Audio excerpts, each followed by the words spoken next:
Welcome to the end of the course. So you've gone through the conceptual knowledge, you've gone through the labs, you've gone through the practice exam, and now you're ready to take the exam. And you're also ready to apply that knowledge in a workplace setting or your own habits. What I'm going to recommend for you is to take the next steps in your career.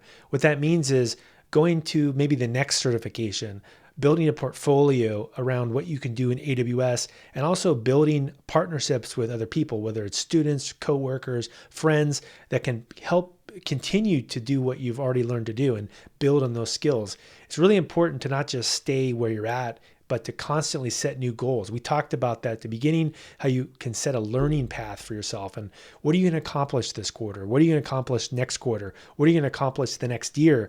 If you continually set these goals for yourself, this is just going to be the first step of a huge journey where at the end, who knows where you'll go.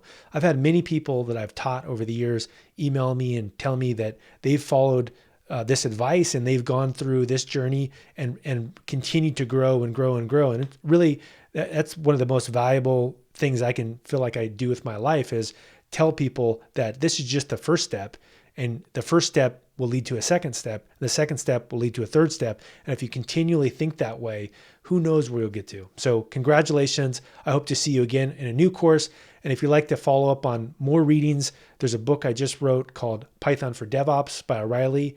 And there's also a book, Pragmatic AI, from Pearson, and they both have a lot of the same things that we've talked about, and they're done in a very pragmatic and practical way. And I appreciate your time. Talk to you soon.